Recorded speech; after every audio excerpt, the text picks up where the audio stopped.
할렐루야, 아멘. 한 주간 평안하셨습니까? 우리 밝은 얼굴 옆에 분에게 서로 인사 나누겠습니다. 평안하셨습니까? 평안하셨습니까? 한국뿐만 아니라 지금 전 세계가 혼란과 혼돈의 시간을 보내고 있습니다. 경제적으로는 고물가의 시대를 우리는 걸어가고 있고, 또 국가부채의 시대를 우리는 맞이하고 있습니다. 종교적으로도 각 교회마다 이단들에 의해서 많은 어려움을 겪는 영적인 문제가 있습니다. 또 AI 시대의 돌파구를 찾아야 되는 현실에 놓여져 있고, 안보적으로도 지금 이렇게 싸울 때가 아닌데 하면서 우리를 불안하게 만드는 현장입니다. 보건적인 면에서도 한 번도 듣도 보지 못했던 바이러스의 출물들의 이야기를 나올 때 또 다시 팬데믹이 오는 게 아닌가 싶은 생각이 들기도 합니다. 젊은이들은 미래를 꿈꾸지 못하고 나의 앞으로의 미래가 어떻게 될까 불안해하며 초조해하며 한 해 한 해를 또한 보내고 있습니다. 이런 문제는 한국을 떠나 이민자의 삶을 산다고 해서 달라지진 않습니다. 왜냐하면 전 세계가 이와 같은 위기와 어려움과 광야와 같은 시간을 보내고 있기 때문입니다. 국가적으로 또 경제적으로 안보적으로 보건적으로 영적으로 할 것 없이 모두 다 지금 현재 어려움의 시간들을 보내고 있습니다. 우리가 광야, 고난을 이야기할 때 우리가 분명히 광야는 머무는 것이 아니고 지나가는 것이고 반드시 그 광야에 끝이 있다는 것은 우리 믿고 알지만, 그렇다면 그 광야가 언제 끝납니까? 라고 말할 때 이것에 대해서 정확하게 답을 해주는 사람은 없습니다. 오늘 본문에서도 언제 끝날지 모르는 그 광야의 삶 가운데서 우리가 이 광야의 길을 어떻게 걸을 때 광야에서 우리는 승리하는 삶을 살 수 있을지 오늘 본문을 통해서 우리가 함께 말씀의 은혜를 나누길 원합니다. 자, 오늘 본문은 이스라엘 백성들이 출애굽하여서 맞이한 문제의 시작을 이야기하고 있습니다. 그것은 먹을 거가 없다는 것이었습니다. 200만의 사람들이 하루에 3끼의 식사를 먹는다는 것은 그렇게 간단한 문제가 아닙니다. 여러분, 광야에서는 돈이 있어도 은이 있다고 할지라도, 지혜가 있고 요리사가 있고 식당을 차려본 경험이 있는 사람이 있다 할지라도 광야에서는 이 먹는 문제가 해결될 수 있는 상황은 아니었습니다. 왜냐하면 광야에는 음식을 만들어 먹을 식재료가 없는 곳이기 때문에 그렇습니다. 그리고 언제 구름기둥과 불기둥이 이동할지 모르기 때문에 농작물을 또한 심을 수도 없고, 또 심는다고 하여도 땅이 메마른 땅이고 비가 오지 않아서 작물의 열매를 거두기가 어려운 것이 여러분 광야입니다. 아무것도 얻을 수 없는 그 광야의 현장에 여러분 먹는 문제가 생겼다는 것이죠. 이런 질문을 하게 됩니다. 그렇다면 하나님께서는 분명히 적과 끓이오르는 약속의 땅으로 인도하신다고 하셨는데, 그러면 그 약속의 땅으로 가기 위해서 반드시 이 광야의 길을 걸어야 됐던 것일까? 그냥 약속의 땅, 적과 꿀이 흐르는 그 비옥한 땅이라고 말한다면 그냥 애굽에서 이스라엘 백성을 계속해서 다스리게 하는 건 되지 않았을까 싶은 생각을 하게 되죠. 왜냐하면 애굽 땅은 그 당시에 최고로 비옥하고 우거진 숲이 있는 곳이 여러분 바로 이 애굽이었기 때문에 그렇습니다. 우리가 지구과학 시간에, 지리 시간에 배웠죠. 세계 최대의 곡창지대, 그게 어디죠? 나일강 삼각주. 모처럼 들어보니까 기억이 안 나실 수도 있는데, 나일강 삼각주, 나일강에서 흐르는 그 물이, 그 강물이 모든 퇴적물을 가지고 와서 바다를 만날 때 그거를 퇴적물로 쌓아놓고 그 넓은 땅들이 비옥한 땅이 되어서 그곳이 정말 사람이 살기 좋은 땅, 나일강 삼각주 곡창지대죠. 여러분, 이스라엘 백성들 이 땅이 얼마나 그 애굽 땅이 좋았냐면 성경은 이렇게 말합니다. 창세기 12장 10절인데요. 함께 읽어볼까요? 시작. 그 땅에 기근이 들었으므로 아브라함이 애굽에 거류하려고. 자, 그 땅에, 온 세상에, 주변의 모든 땅에 기근이 임했지만 기근이 임하지 않았던, 먹을 것이 풍성했던 땅이 어디였다고요? 애굽은 여러분 먹을 것이 많아서 아브라함이 애굽으로 가면 살 수 있겠다고 생각했다는 것이죠. 그것이 얼마나 또 비옥했냐면, 좋은 땅이었냐면, 출애굽기 16장 3절이 이렇게 말합니다. 함께 읽겠습니다. 이스라엘 자손이 그들에게 이르되 우리가 애굽 땅에서 고기 가마 곁에 앉아있던 때와 떡을 배불리 먹었던 때에, 자, 애굽의 노예들까지도 고기 가마 밑에서 고기를 얼마든지 먹을 수 있었고, 떡도 배불리 먹는, 노예 역시도 고기와 떡을 배불리 먹는 곳이 바로 이 애굽 땅, 좋은 땅이었습니다. 그렇다면 이스라엘 백성을, 그 애굽 땅을 장악하는 그 나라로 세우면 되는 문제가 아니었을까요? 이것이 현실적으로 불가능한 문제도 아니었습니다. 왜냐하면 애굽의 시작은 그 애굽 지역에 살고 있었던 토착화된 사람들 중심으로 나라가 시작됩니다. 그 나라가 시작되다가 주변 이방 민족이었던 힉소스라는 왕조에 의해서 그 나라가 침략을 당합니다. 새롭게 왕이 바뀌니 왕에게 부강한 힘이 필요했는데, 그때 그를 도왔던 사람이 바로 바로의 꿈을 해석했던 요셉입니다. 요셉이 7년의 풍년을 잘 준비하여서 7년의 흉년을 잘 대비하잖아요. 그 이후에 여러분, 애굽 땅은 큰 부강한 힘을 얻었습니다. 그리고 요셉에게 총리의 자리를 주었고, 그의 가족을 애굽에서 편하게 살 수 있도록 허락해 주었죠. 400년이 흘러서 여러분, 힐소스 왕조가 약해지고 처음에 시작했던 그 토착민이었던 아모스 왕조가 그 나라를 차지하게 됩니다. 성경은 이것을 이렇게 표현해요. 출애굽기 1장 8절인데 제가 읽어보겠습니다. 요셉을 알지 못하는 새 왕이 일어나 애굽을 다스리니. 나라가 바뀐 겁니다. 자, 히소스 왕조에서 토착민이었던 아모스 왕조로 바뀌었는데, 그러니까 요셉의 공로를 누구도 기억하는 사람이 없었다는 것이죠. 자신들도 이 나라를 침략해서 얻었기 때문에 그 당시에 노예였던 이스라엘 백성 사람들이 두렵기 시작했습니다. 왜요? 그 숫자가 만만치 않은 거예요. 그래서 그들이 우리를 공격하면 어떻게 하지 싶어가지고 남자아이를 낳으면 죽이라고 명령한 것이죠. 그렇게 고욕이 여러분 시작되었습니다.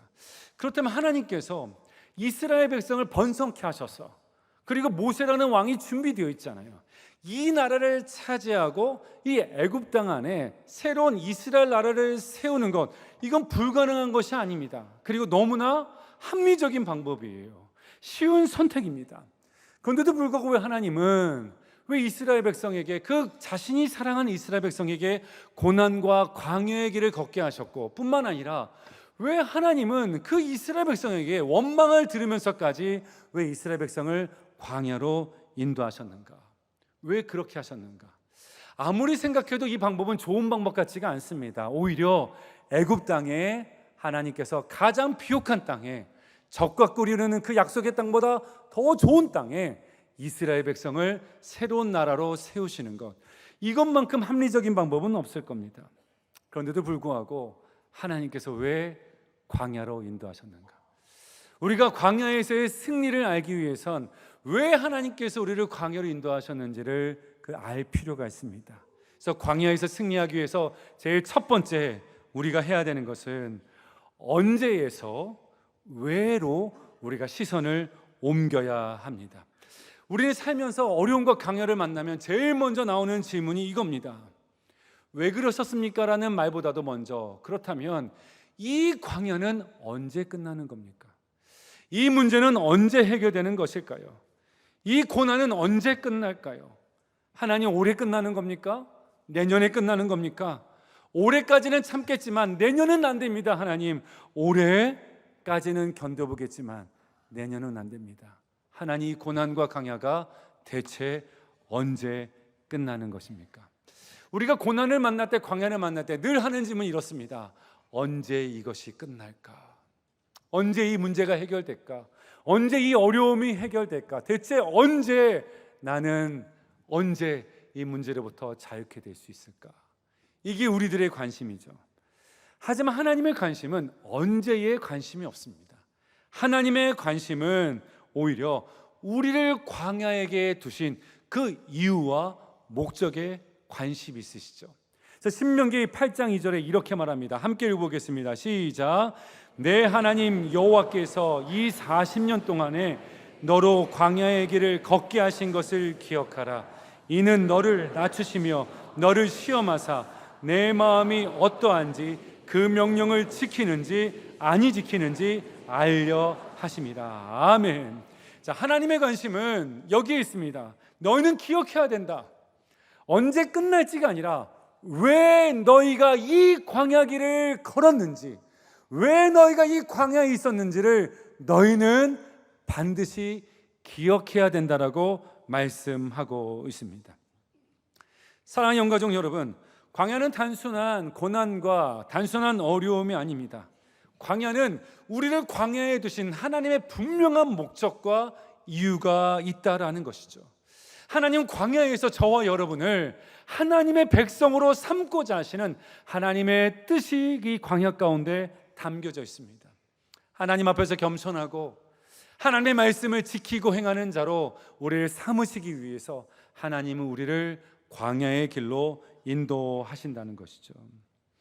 만약에 하나님께서 이스라엘 백성에게 애굽 땅을 주었다면, 광야의 길이 아니라 애굽의 그 좋은 땅을 주셨다면 아마 이스라엘 백성들은 더 이상 애굽에서 하나님을 찾지 않았을 겁니다.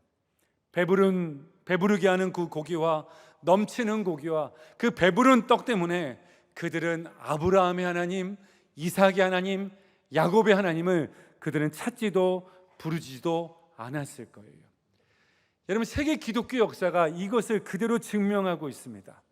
나라가 선진국일수록, GNP가 높을수록, 부강해질수록 기독교의 복음화율은 더 감소됩니다. 그러니까 물질이 많을수록, 잘 살수록 기독교의 영향력은 반비례한다는 것이죠. 이번에 오정현 담임 목사님께서 유럽을 국제제자훈련의 네트워킹을 세우고 오시면서 이제 잠깐 한국에 방문하신 다음에 이제 대화하는 시간이 있었습니다. 너무나 안타까우면서 이런 말씀하셨어요.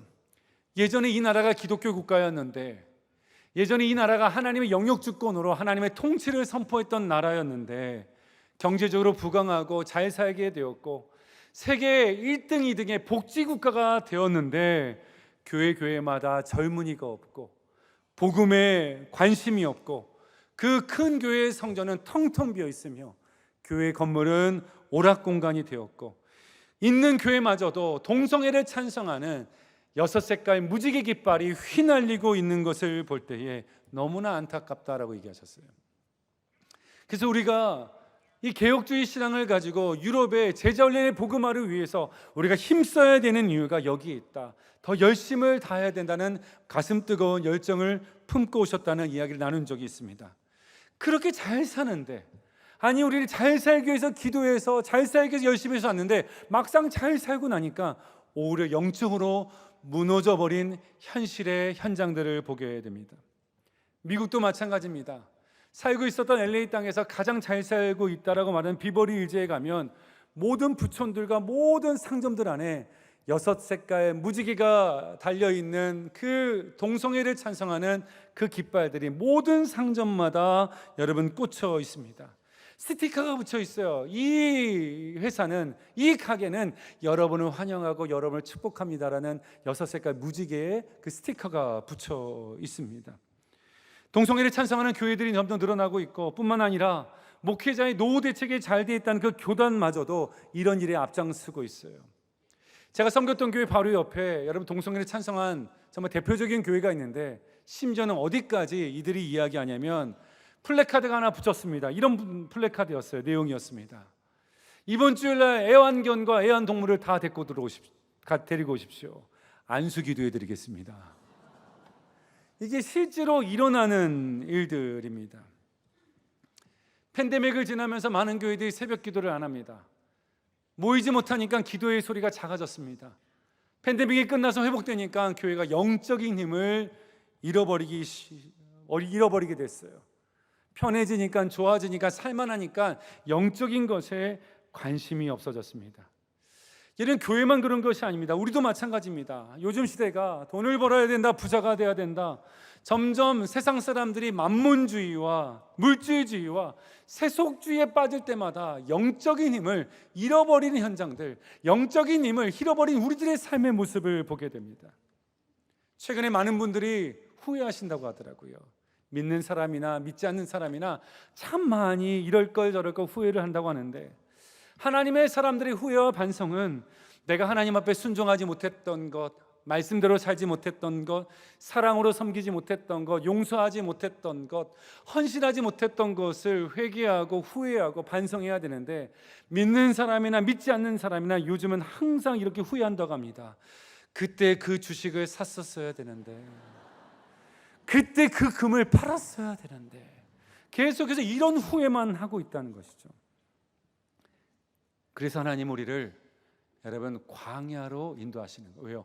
광야는 내가 가진 물질도, 내가 가진 지혜도, 내가 가진 주식도, 내가 가진 금떡지도 금딱지도 아무런 의미가 없는 것이 광야입니다. 쓸모없는 것이 광야예요. 많이 가진들, 많이 있는들 못 하나, 음식 하나 그거 가지고 해먹지 못하는 것이 광야라는 것이죠.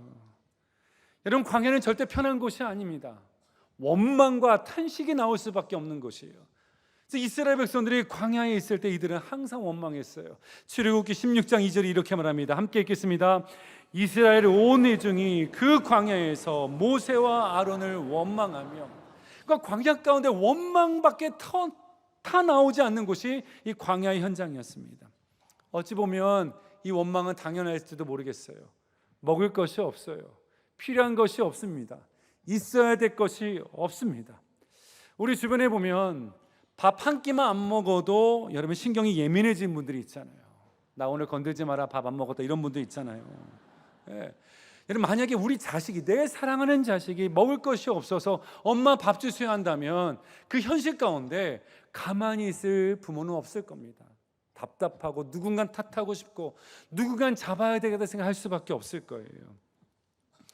우리가 다락방에서, 훈련반에서 우리가 가끔 식탁에 교제를 하고 공부를 하고 또 함께 나눔을 갖잖아요. 그때 이제 집에 초대한 우리 집사님이 맛있는 음식을 이렇게 차려주면 얼마나 마음이 좋은지, 얼마나 행복한지, 나눔도 은혜 가운데 이렇게 시작됐다 끝났는데, 뭔 일인지 바빠서인지 모르겠지만 구용 순모임에 갔고 훈련반 모임에 갔는데 테이블 위에 새우깡, 양파깡이 깔려 있으면 마음에 깡이 생기잖아요.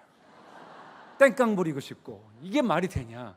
여러분, 그 작은 것 앞에서도 불평할 수밖에 없는 존재가 우리들인데 아무것도 없다는 것, 먹을 것이 없다는 것, 필요한 것이 없다는 것은 여러분 원망이 나올 수밖에 없는 현장이에요. 불편할 수밖에 없습니다. 이런 광야의 시간을 보낼 때 우리를 위로한다고 많은 분들이 이렇게 말합니다. 지사님, 권사님, 지사님의 인생에 이런 광야가 있는 것은 다 하나님께서 지사님을 존귀히 쓰시려고, 복되게 쓰시려고, 언젠가 간증케 하시려고 그렇게 지사님에게 광야의 인생을 주시면 하신 거 아닐까요? 라는 말로 위로하지만 그때마다 속 이렇게 말하고 싶어요. 나 간증하고 싶지 않아요. 나 그렇게 대단한 사람 되고 싶지 않아요. 나 그렇게 주님 앞에 쓰임 받고 싶지 않아요. 그냥 일반적으로 남이 있는 거 그냥 누리고 싶고 편하게 살고 싶은데, 나 대단한 사람 되고 싶지 않은데 왜 나보고 그런 사람 되라고 광야를 주시는 겁니까? 오히려 스스로 하나님 앞에 여러분 따지고 싶을 때가 있다는 거죠. 여러분, 하지만 광야는 단순한 시간이 아닙니다.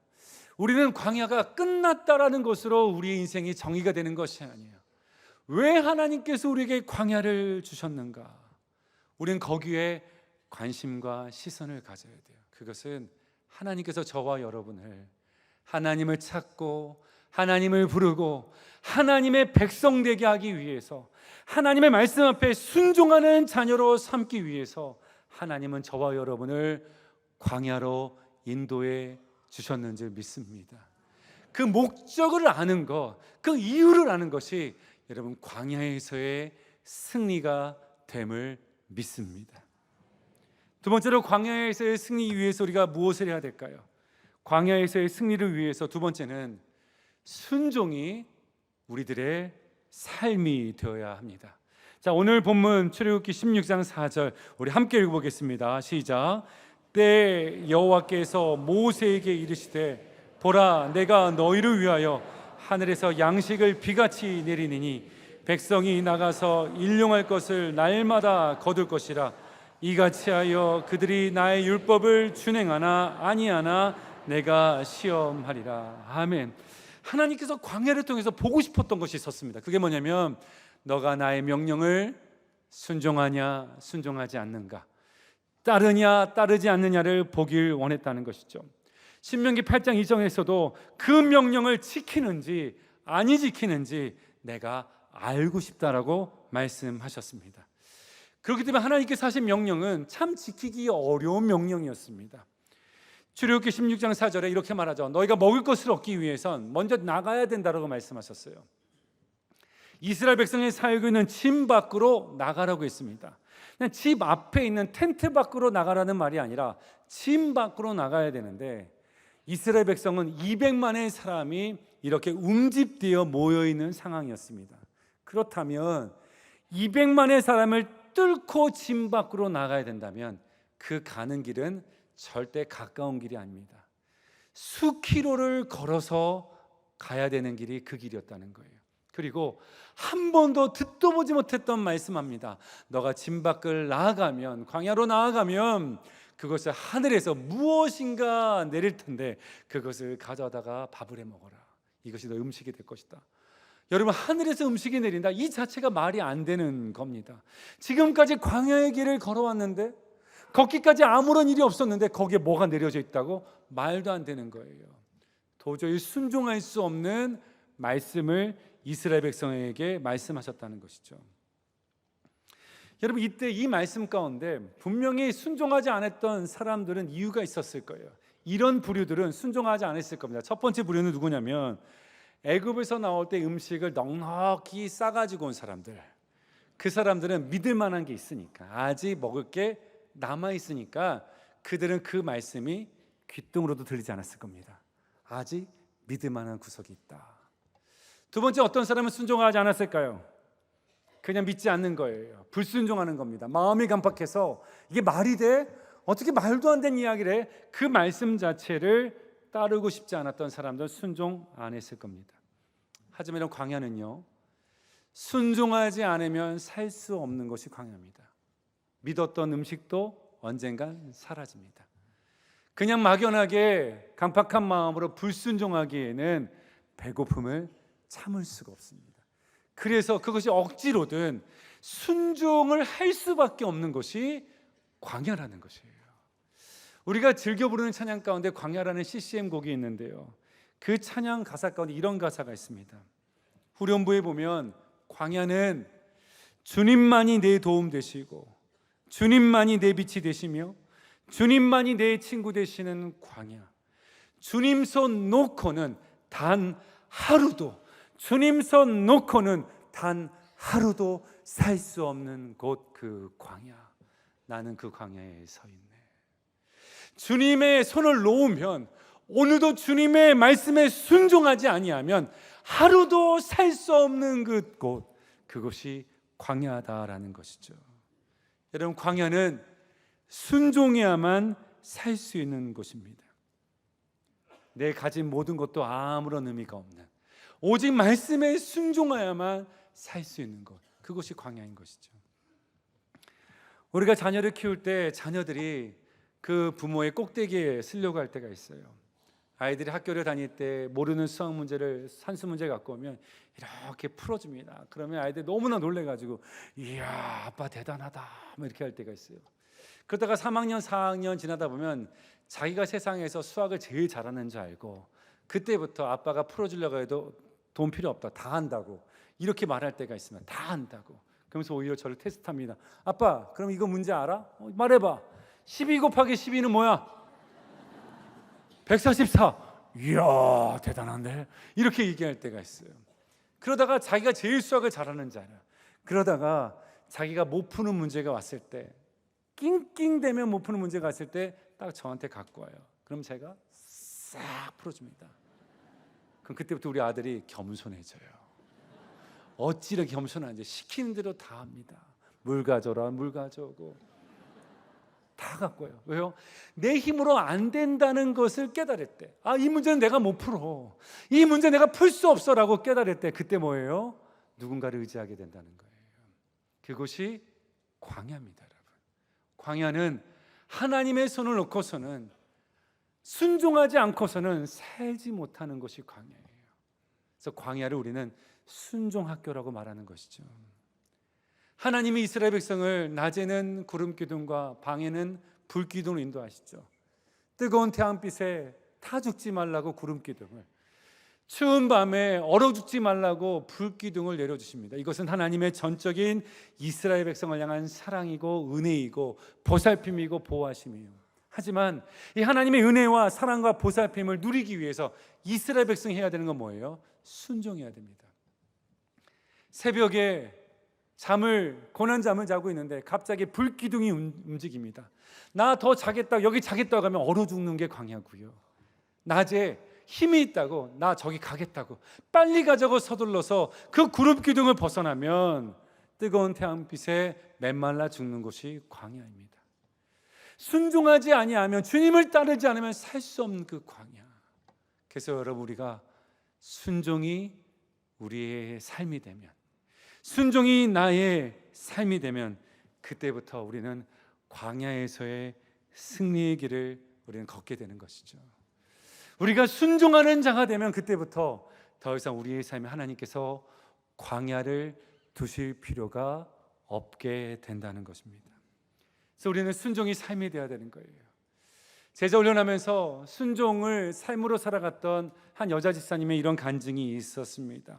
훈련마다 이렇게 나누시더라고요. 목사님, 저는 순종하는 제자가 되기 위해서 저는 항상 말씀을 듣고 성경을 읽고 은혜를 받고 영적으로 막 충만할 때, 그때 하나님께서 나에게 주시는 그 마음, 그 생각, 그 입술의 고백의 결단, 첫 번째 그 생각을 나는 끝까지 지키려고 합니다. 이것이 내가 순종하는 삶을 살아가는 영적인 비결입니다 라고 말하더라고요.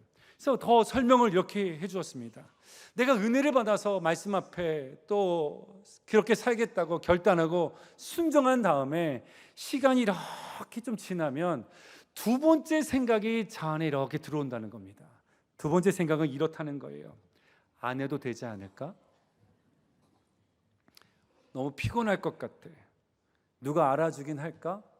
내가 그렇게 헌신하고 수고한다고 용서를 먼저 손 내민다고 해서 그 사람이 고마워는 할까? 내가 이렇게 나서면 사람이 나에게 뭐라고 하지 않을까? 내가 이렇게 열심히 산들, 봉사한들, 사랑하고 섬긴들 뭐가 달라지겠어라는 두 번째 생각이 내 안에 계속 다가온다는 겁니다. 그때마다 뭘 생각한다고요? 첫 번째 생각, 첫 번째 은혜 가운데 말씀을 들으며 마음 가운데 결단했던 그 고백을 저는 지키려고 합니다. 우리도 그렇잖아요. 예배를 드리고 나서 마음에 불편했던 성도가 생각납니다.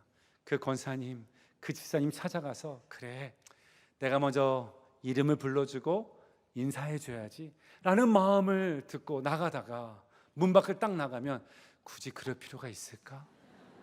그분이 환영을 해줄까?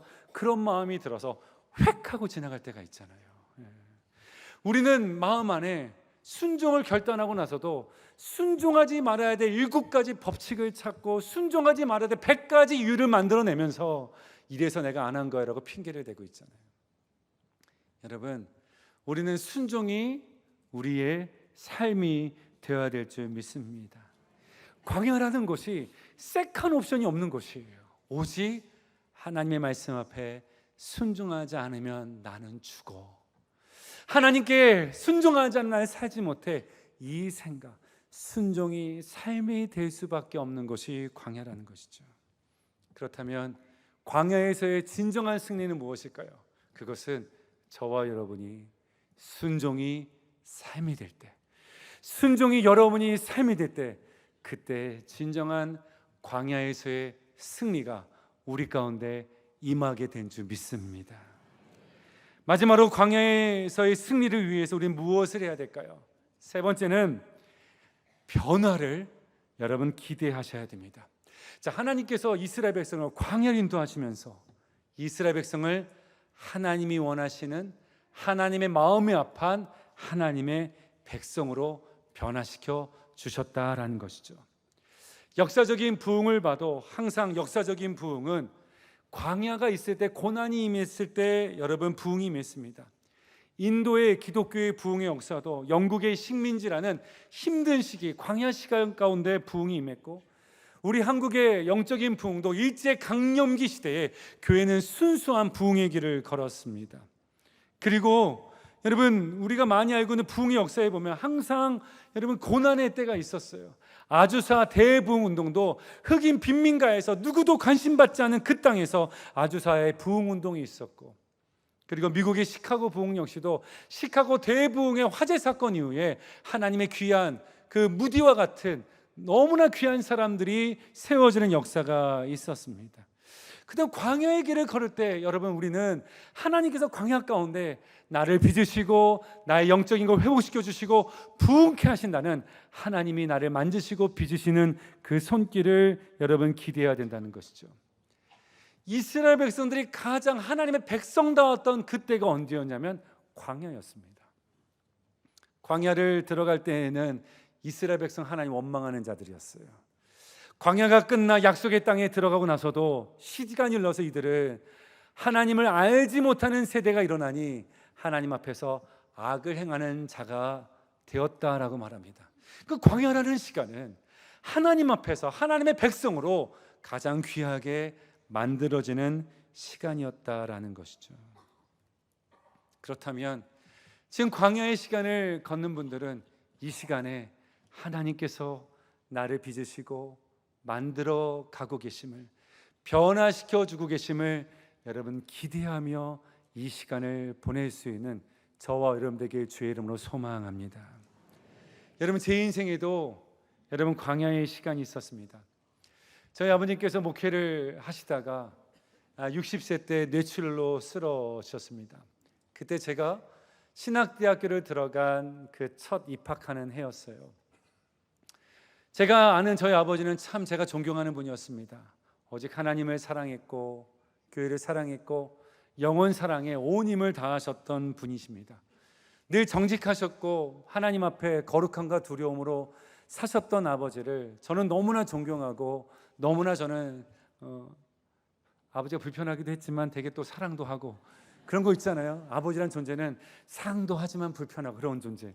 정말 저희 아버지를 너무나 저는 존경하고 그런 분이셨는데, 하나님께서 무슨 일인지 모르겠지만 저희 아버지에게 뇌출이라는 병을 허락해 주셔서 저와 저희 가족이 고난의 시간을 보낼 수밖에 없었습니다. 말씀은 어버버 하셔서 말씀을 하실 수가 없었고, 생각과 판단의 능력은 초등학교 정도에 못 미쳐서 더 이상 목회를 하실 수 없었습니다. 교회를 떠나는 과정 가운데 성도들에게 받았던 많은 상처들이 우리 가정 가운데 있었어요. 저는 이렇게 기도해서 하나님의 영광을 가리지 마시라고, 하나님 고쳐달라고 했지만 저희 아버지의 육신은 예전처럼 돌아오지 않았습니다. 목회를 그만두셨고 온 가족들은 뿔뿔이 흩어지는 상황이 되었습니다. 그때마다 기도할 때 하나님께 이렇게 외쳤습니다. 하나님, 대체 우리 아버지가 무슨 잘못이 있다고 이렇게 하신 겁니까? 우리가 무슨 잘못이 있다고 이렇게 고난의 시간을 준 겁니까? 대체 하나님, 뭘 우리에게 얻으시기 위해서 이렇게 광야의 길을 우리 가운데 주신 것입니까? 하나님, 대체 왜 그러신 거예요? 왜 그러신 거예요? 왜 그러신 거예요? 이 수많은 기도의 질문을 했습니다. 그러면서 하나님에 대한 원망과 불신의 마음이 저 안에 있었어요. 하나님, 이러실 거면 저 목사 되고 싶지 않습니다. 하나님께서 저도 목회하다가 우리 아버지처럼 만들지 않으실까요? 나 하나님 믿지 못해요. 하나님을 원망하는 시간이 있었습니다. 한참 동안 그렇게 기도하고 나서 주님께 제게 다가오셔서 저를 품어 안아 주실 때가 있었어요. 그때 제 마음은 녹아지고 그때 주님 앞에 외쳤던 기도는, 주님, 나 이제 어떻게 해요? 주님, 나 이제 어떻게 해요? 주님, 나 이제 어떻게 해요? 주님, 나 이제 어떻게 해요? 얼마나 많은 시간을 주님, 나 이제 어떻게 해요? 주님, 나 이제 어떻게 해요? 얼마나 많이 울면서 기도했는지 몰라요. 그때 주님께서 비처럼 저희 마음 가운데 하나님의 말씀을 떠오르게 하셨습니다. 그때 주셨던 말씀이 이 말씀이에요. 마태복음 11장 28절 29절 말씀인데요. 수고하고 무거운 짐진 자들아 다 내게로 오라. 내가 너희를 쉬게 하리라. 나는 마음이 온유하고 겸손하니 내게 멍에를 메고 내게 배우라. 그러면 너희 마음이 쉼을 얻으리니. 이 말씀 앞에 이렇게 다가왔습니다. 나는 마음이 온유하고 겸손하니 너는 내게 배우라. 내가 너를 가르치리라. 이 말씀의 약속의 말씀이 내게 들어와서 그때부터 주님, 예 주님, 내가 주님 앞에만 나아가겠습니다. 내 인생에 어떤 어려움과 어떤 슬픔과 어떤 괴로움이 있어도 내가 주님 앞에만 나아가겠습니다. 주님께만 엎드리겠습니다. 주님만 의지하며 살겠습니다. 그 인생의 길을 걸어왔어요. 한참 동안 시간을 쭉 이렇게 걸어오고 나서 하나님께서 저의 삶 가운데 저를 만지신 그 은혜의 시간들이 있었습니다. 사랑예비 선교교회 담임 목사로 이제 청비 내며 지원서를 냈을 때 그때 저를 추천하셨던 세 분의 이제 멘토되는 선배 목사님들의 그 추천서 내용을 이렇게 어떻게 알게 됐습니다. 그리고 사랑의 교회 이제 부임 되고 나서 많은 성도님들이 이것저것에 윤대원 목사는 어떤 사람이에요? 라고 물을 때 그 많은 분들이 해줬던 말들이, 추천하셨던 그 세 분의 목사님과 많은 저를 알고 있는 분들이 저에 대한 평가했던 말들이 너무나 똑같았어요. 어떻게 평가하셨냐면, 제 입으로 얘기해도 되나 싶은 생각이, 제가 얘기한 거 들은 대로 말하겠습니다. 들은 대로. 주여 겸손하게 이렇게 말씀하셨습니다.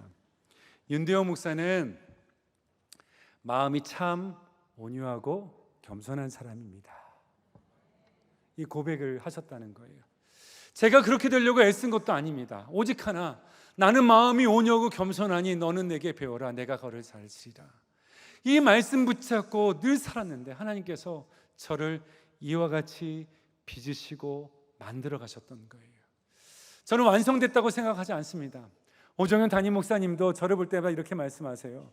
윤 목사는 이렇게 마음이 온유하고 겸손해. 아멘.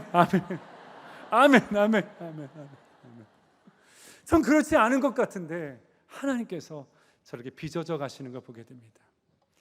여러분, 광야의 시간에 나는 마치 버림받은 것 같고 시간 낭비한 것 같고 모든 에너지를 다 쏟아버린 것 같은데, 무의미하게 지나간 시간 같은데 그렇지 않았더라고요. 하나님께서 우리를 하나님이 기뻐하신 사람으로 만드시기 위해서 빚으시고 만들어 가시는 은혜의 시간이었음을 고백합니다. 여러분, 저에게만 이런 은혜가 있다고 전 생각하지 않아요. 여러분 모두에게도 이와 같은 은혜가 있는 줄 믿습니다. 광야의 길을 건널 때, 지날 때 하나님은 우리 사랑의 교회 영가족의 모든 이들을 주님께서 원하시는 자들로 만들어 가시고 빚어주고 계시는 줄 믿습니다. 이것이 우리가 광야에서 승리하였다라고 말할 수 있는 간증이 됨을 믿습니다. 사랑하는 영가족 여러분, 광야가 끝났다, 문제가 해결됐다가 광야에서의 승리가 아닙니다. 왜 광야를 우리 가운데 주셨는가, 그 이유를 아는 것, 그리고 우리가 광야에서 순종이 삶이 될 때에, 광야에서 하나님께서 나를 주님께서 기뻐하시는 자로 빚어주시고 만들어 주셨다는 것을 우리가 깨달아 할 때에, 그때 진정한 광야에서의 승리가 우리 가운데 임하게 된 줄 믿습니다. 사랑하는 가족 여러분, 이 광야에서의 승리의 삶을 보여주신 분이 예수 그리스도십니다. 광야에서 주님은 말씀하셨어요. 사람이 떡으로만 살 것이 아니요 하나님의 말씀으로 오직 살 것이라. 예수님은 광야에서, 십자가의 광야에서 그는 순종하셨습니다. 예수님은 십자가에서 하나님의 아들이라 기뻐하시는 자다, 메시아다, 그는 증명되셨습니다. 여러분, 우리 역시도 이 광야에서의 승리의 길을 함께 믿음으로 걸어갈 수 있는 사랑의 교회 영가족 되기를 주님의 이름으로 축원합니다. 기도하시겠습니다. 하나님 아버지, 우리의 광야가 언제 끝나는지를 묻기보다 왜 우리를 광야에 두셨는지를 깨달아 아는 자가 되게 하여 주옵소서. 광야에서 하나님을 더욱 의지하게 하시고 말씀에 순종하는 자가 되게 하여 주시며 하나님이 기뻐하시는 사람으로 변화시켜 주옵소서. 우리의 힘으로 광야를 지나지 않게 하시고 우리를 인도하시는 주님만을 바라보며 광야에서 승리하게 하여 주옵소서. 감사드릴 때 우리 주 예수 그리스도의 이름으로 기도하옵나이다. 아멘.